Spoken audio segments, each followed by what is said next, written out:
Good morning, good morning. I forgot my scientist glasses and maybe the white coat, which makes me think I'm smarter. So I'm going to appear in this recording this way, and I'm going to talk till I get to work, which is like 40 minutes. I don't care what people say. I'm telling you something here that is like mind-blowing, or maybe you heard this thing before, I don't know, I just figured out. Good music, good inspiration.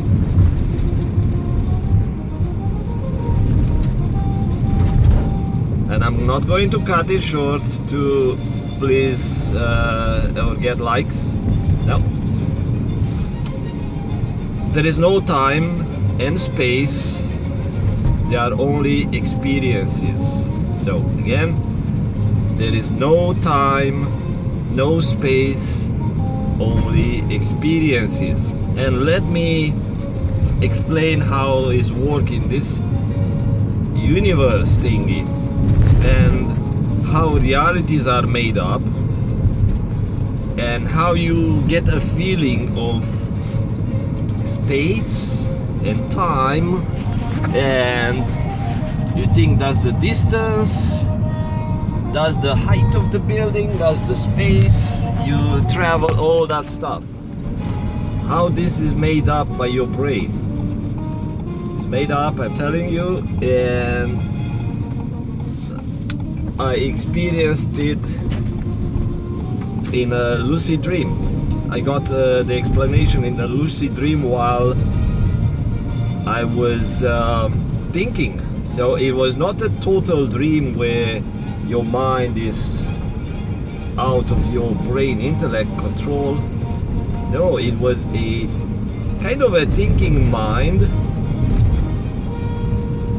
that let me explore.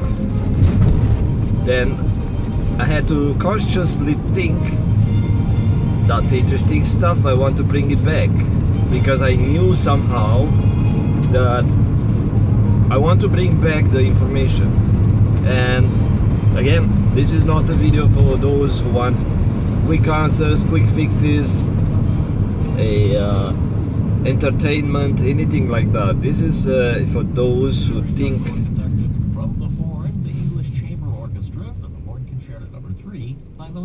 That's a Seattle King FM radio.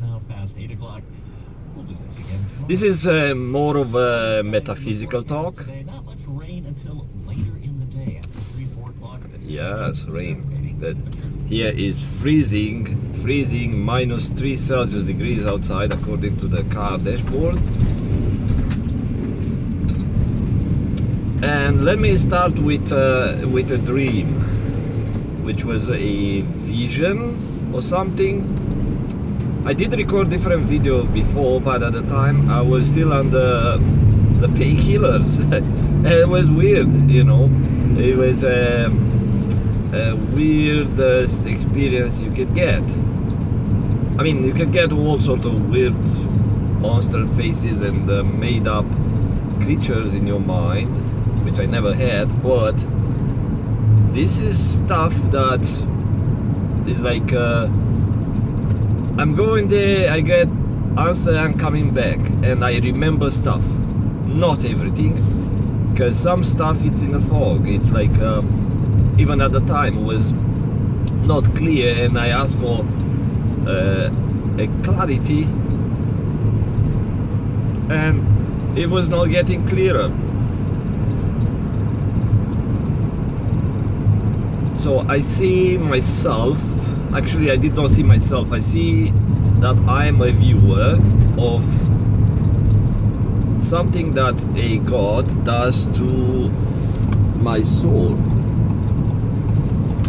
And I knew that I am a soul, or some sort of a form of energy. I knew because I did not have the intent of looking at my body to see, okay, who I am here. I'm a speck of energy and I have legs and look at me, hands or something. No, nothing like that.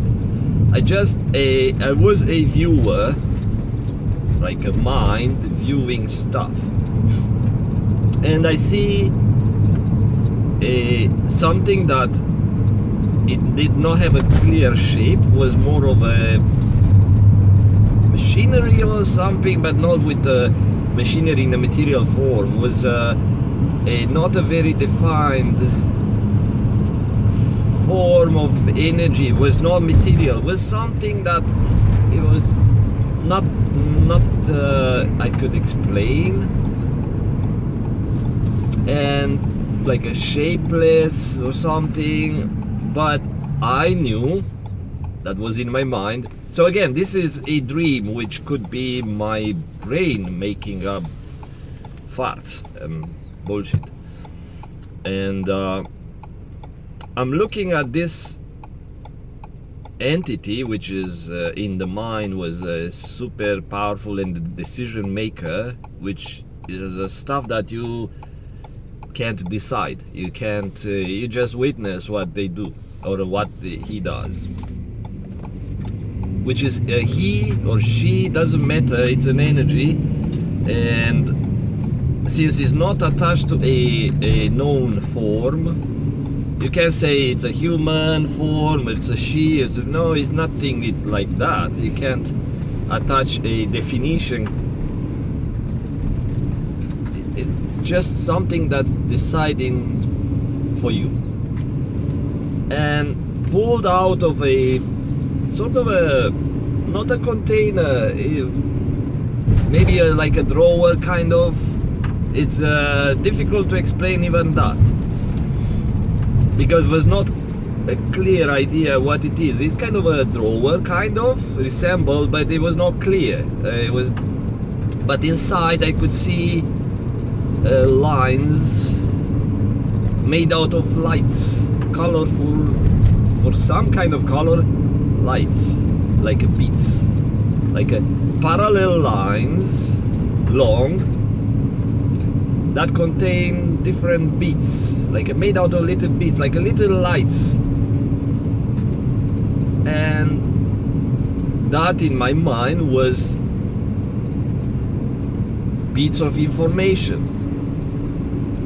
And I knew at the time, because it was still a thinking kind of mind, it was not the intellect, I know. It was a thinking mind. It was my energy, sort of a viewing stuff and kind of thinking, but was not a deep thinking or intellectual thinking through the earth perspective. It was different. It was like more of a surface thinking,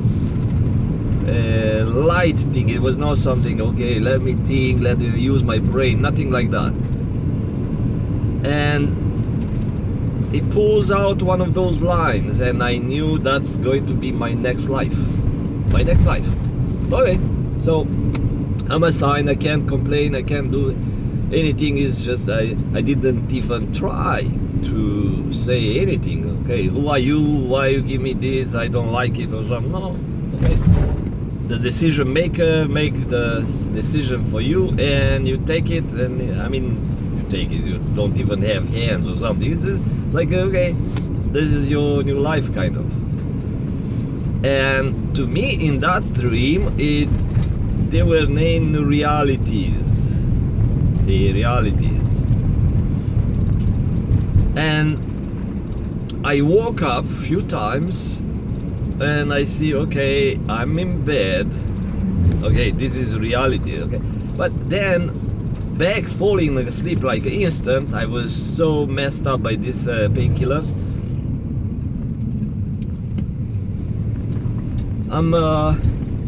I'm falling back into that dream like in 2-3 seconds. It was not like that, didn't take long.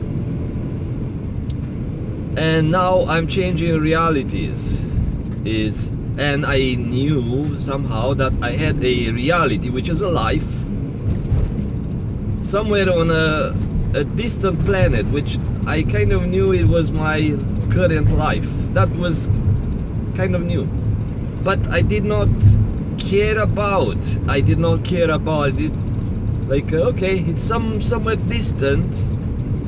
I was that detached from that. Was that distant is old stuff, like, okay, detached, like, and there was a little idea of having something in that life, so I had to kind of think family or stuff.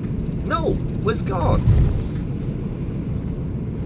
So was that remote, the idea of having a reality on some other planet. And now I had to jungle between this reality, and I knew I was popping in and out, and I was just energy. And I thought, this is the way we grow fingers, and we grow bodies, and we then realize that this is a body, so we expand from a soul idea, being an idea or a soul or some sort of a thought, into something that expands and makes up something that we feel it's a body.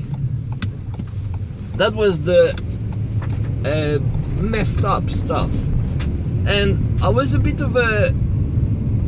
concerned.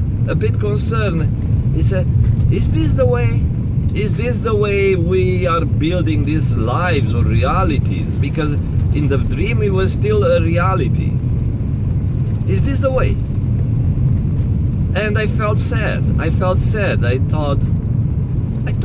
I had a body and some sort of a life and control or something. It kind of reminded me very remotely, like a very vague, about having a life and being in the body. It was like and I felt sad for that. I felt like, look, I'm a piece of code. I can't decide what I'm going to do next. I can't decide how I feel. Then somehow reminded me about being some sort of a piece of code in a big system where my thoughts and my feelings and my shape and stuff is being decided for me. I felt so insignificant and so powerless. That was the feeling. And I was sad in the dream, or the vision, or whatever it was.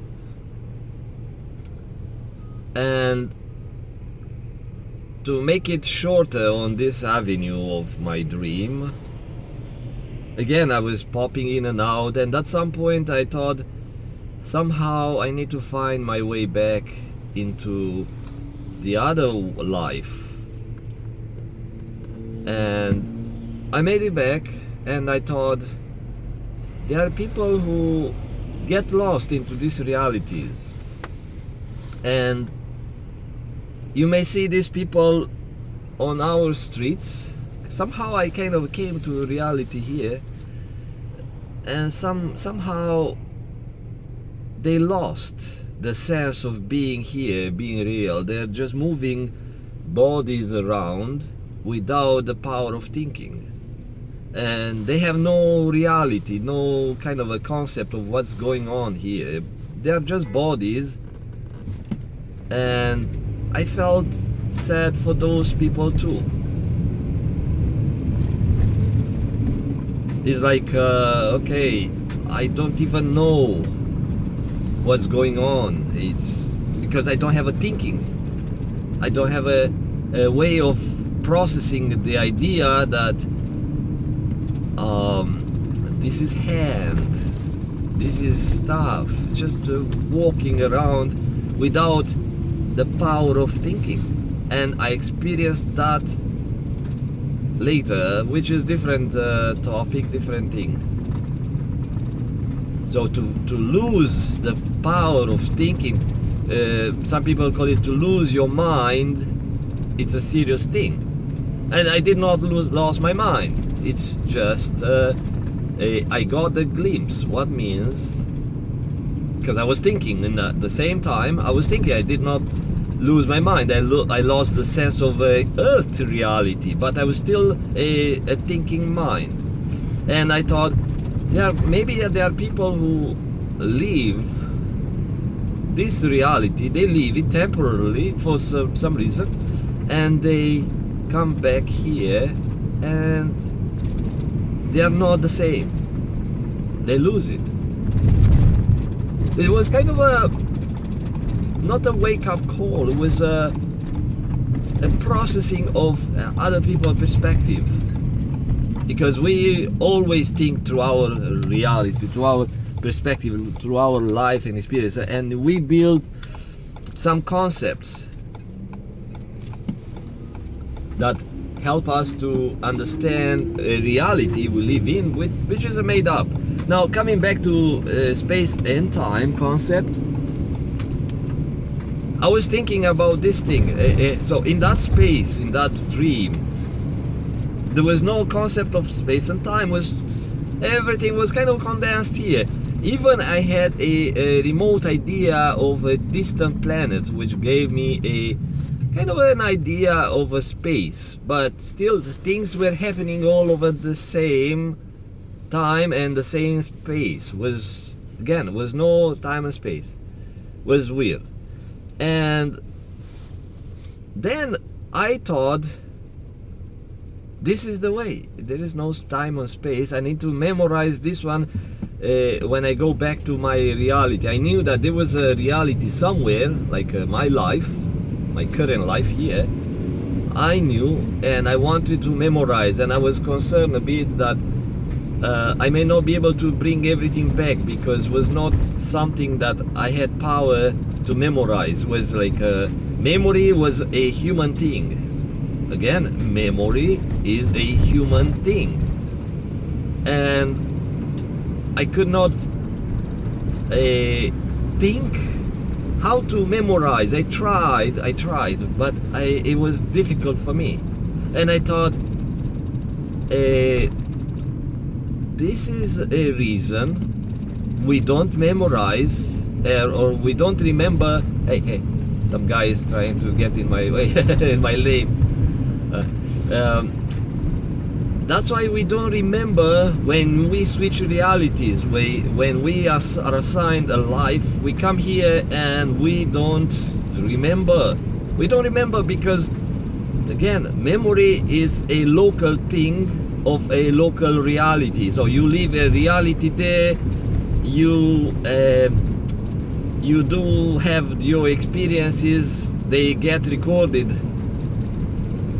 They get recorded somewhere in the field, but when you switch realities, you don't have access to those.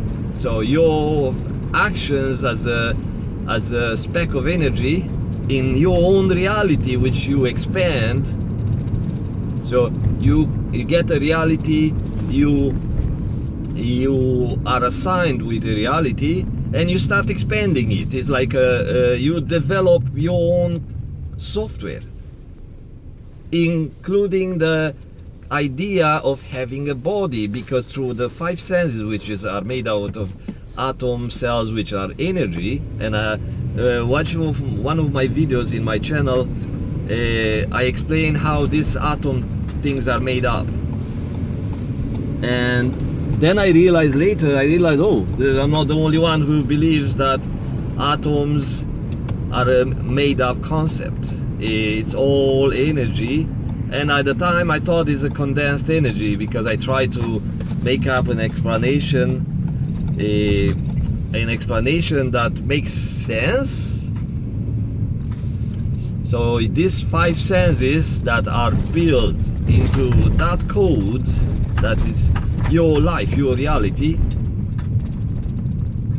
are built for you. It's like your DNA made out by this kind of a software that you are given, or a piece of code, or that you are given here it's a form of energy that it's more of a concept. It's not energy that we can measure here on Earth. What we measure here on Earth is through our made-up realities. And right now I'm talking, and I could be just me talking in my own dream, in my own reality. And it could be just me talking and talking to myself into a dream where the reality I made up gives me the feeling that there are people around, but those could be made up. So anyway, so you think I lost it, eh? No. Back to, so let me ground myself. Okay, I hold in the car. I'm back on Earth. Yes, I feel it. I have 5 senses. So again, we build this time and space. So how do we build time? By using the memory, which is based on experiences that we build since we are kids. And I'll give you an idea. When you are born, you come here, there is no time and space. I mean, you see things through a limited space. When you open your eyes, it's very limited space, so it's not much of a space.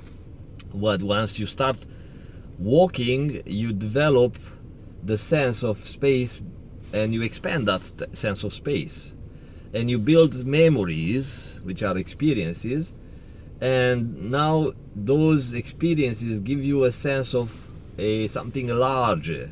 So you expand your space, and in order to get the concept of space, you use the memory references as anchors. So you think space like a meter away, and you know what means the distance because you build the concept of a meter, 2 meter, kilometer or something, or 5 steps, or this house, this thing. So you already built those things in a memory, and subconsciously every time you think of a space, you retrieve those things from the memory. You don't have to think, okay, I'm going to make it around the corner or something, which means this is the space. No, it's automatic in the brain. So your prefrontal, your thinking brain, let's not enter into the terminology of the medical science, whatever.